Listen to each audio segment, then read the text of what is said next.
Hi, it's Steve. Today we'd like to show you how to change the dispenser hose on your front load washer. It's a really easy job. Let me show you how we do it. Now, to do this repair, we will need to disconnect the power to the washer. We're also going to need to disconnect the inlet fill hoses. So be sure to turn the water off, disconnect those hoses, as well as the power cord. Pull the washer far enough forward that we can access the back so we can remove the main top. Now that we have access to the back of the washer, we're next going to remove these two retaining screws that secure the top to the cabinet. And just pull back slightly on that top. That will disengage the hooks at the front, and we can lift it straight off. Now our next step would be to remove this little plastic bracket that goes around the inlet water valve and the vent area. You'll note that there are some tabs exposed on the back. So taking a flat blade screwdriver, just going to depress those tabs and pull that bracket away.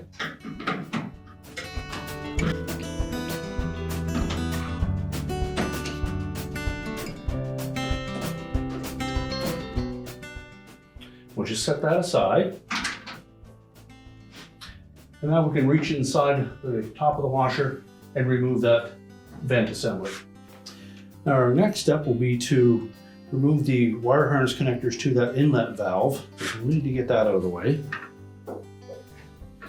On the tops of those connectors, you'll see a little locking tab. So just raise up slightly on that and then pull the connectors off.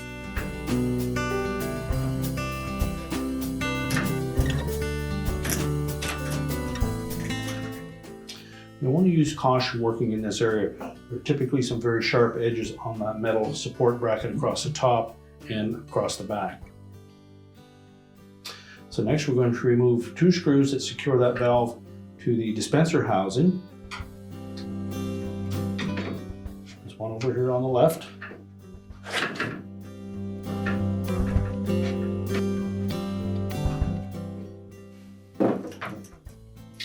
And then there's another one on the right that is located down and underneath there. It's a little harder to get at.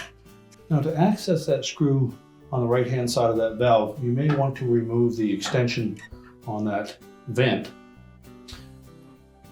You'll see that we just turn it a little bit one direction, we'll unlock it.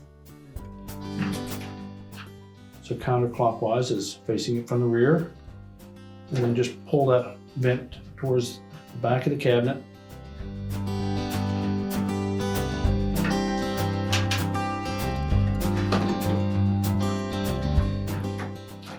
And that will allow us to get our hand in there so we can access that screw. If you wish, you can pull that vent right out through the front and set it aside. And then just remove that second screw. We want to use caution that we don't drop that screw down inside. Now, once we remove that screw, now before we pull that valve body away from the dispenser, just checking if your model has this harness connector on the left side of the valve. You'll need to release the locking tab and pull that harness off. And then just grasp both sides of that valve, pull it straight back to disengage it from the dispenser. And we can lift it out and just set that aside for now. Now next we need to release the two clamps that secure that hose to the outer tub. I'll start with the one on the top.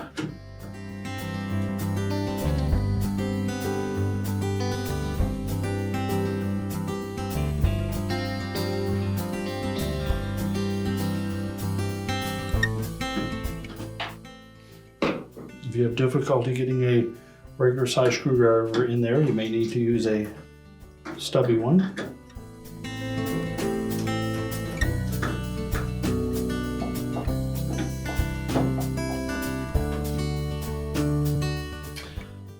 And next we'll go to the clamp on the bottom. There's another Phillips head screw down there.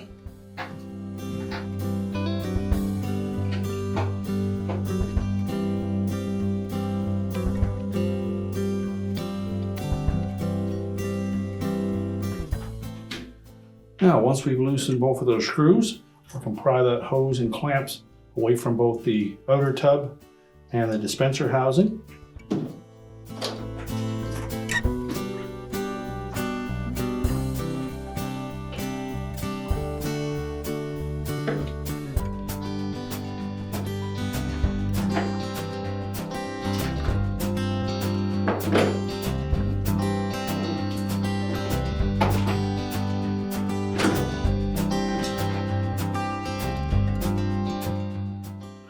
And then remove the hose and the clamps together. So next we'll make sure that we line up those clamps so that when we install them on the tub and the dispenser, that we do have access to the screw heads. So when we position that clamp on the smaller portion of that hose, again, make sure that it fits in the proper spot. Now, when we go to install that dispenser hose, you'll note that there are some tabs on both ends of that, and there's 2 on each end. We're going to just pay attention to the ones that are closest to the outer edge. So on that larger portion of the hose that attaches to the outer tub, there is an indicator tab, and we're going to match that up with an arrow that is embossed on the outer tub. Now on the dispenser end, again, there is a tab that is on that outer edge, and that will line up straight to the side of the cabinet when we have that pressed onto the housing. The other thing we want to watch for is to make sure that the hose clamps are positioned so that we have access to tighten them with our screwdriver. So we'll begin by moistening the inner lip, both of those hoses, and we'll lower it down into position. And we'll start by attaching the portion of the hose to the dispenser first.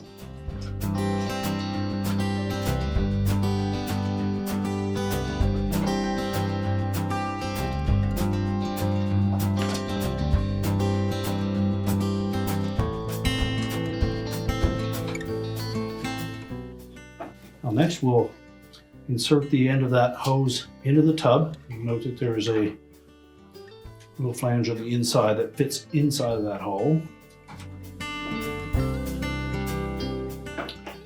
And then force that outer lip flush up against the outside of that tub. Line up that tab on the hose with the tab on the side of the tub. We'll position that clamp so that we can tighten it easily.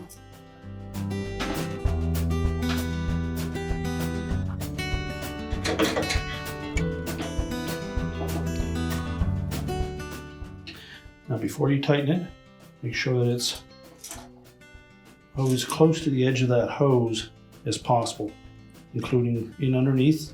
So you just have to feel your way through that.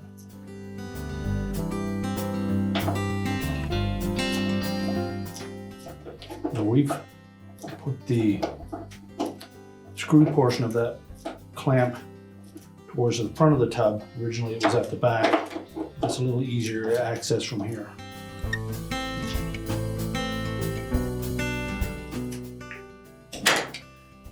Now we'll just verify that the portion that attaches to the dispenser is on all the way.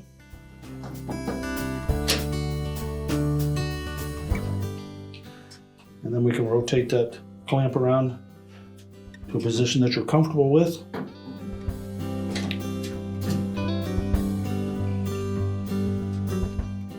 Now with the hose firmly positioned on the dispenser outlet, we've rotated that screw around to where we can access it easily.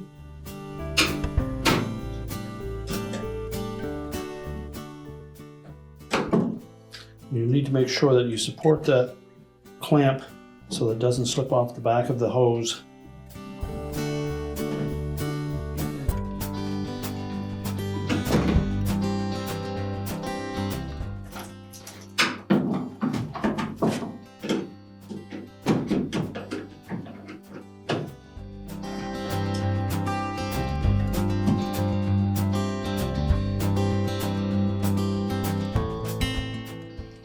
Now, once we have that tightened securely, we can go ahead and put our inlet water valve and the vent extension back on.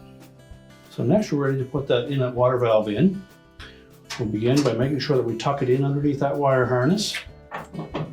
And we slide it out through the openings in the back of the cabinet. Then we'll line up the outlets from that valve with the receptacles on the back of the dispenser, and then press it firmly into place. Our next step is to replace that screw that is tucked down in underneath. So if you have a magnetic Phillips screwdriver, for that screw is a good asset, because we're into an area where it's very difficult to hold onto the screw and your screwdriver at the same time.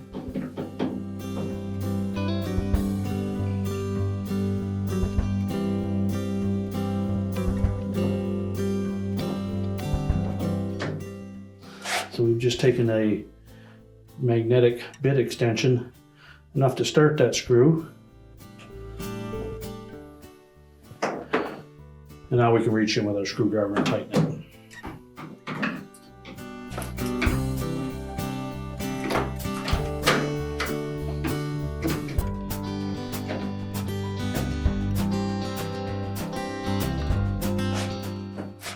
Make sure it's nice and secure. And then we'll install the one over on the left side. Next, we'll install that second one. And again, we'll tighten that securely. Now next, we'll reconnect the wire harnesses to that water valve. If your model used that sensor connector on the side, we'll need to make sure that we install that. Press it in firmly until the locking tab engages.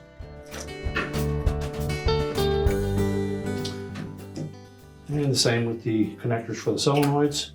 Just making sure that those are pressed on firmly and that they engage on the top. And next we'll put the extension for the vent back in place. Make sure that the O-ring is seated properly inside that opening.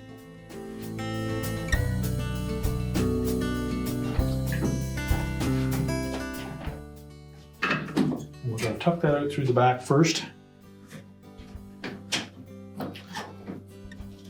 It's a bit of a snug fit, but it will go through there.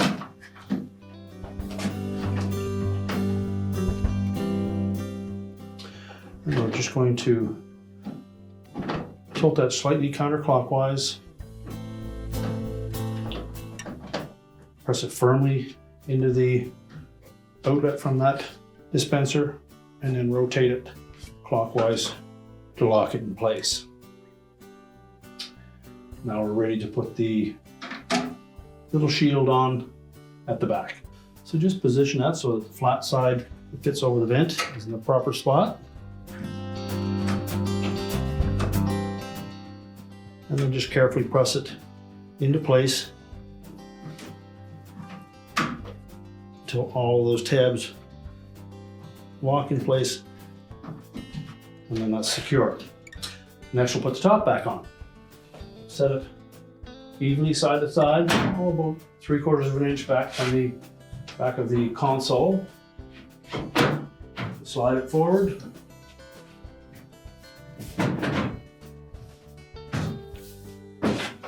Make sure it engages the hooks at the front, and then we can put the 2 retaining screws at the back. And now we're ready to push that washer back into position. We're now ready to reconnect our inlet fill hoses, check for leaks, reconnect the power, and our repair is complete.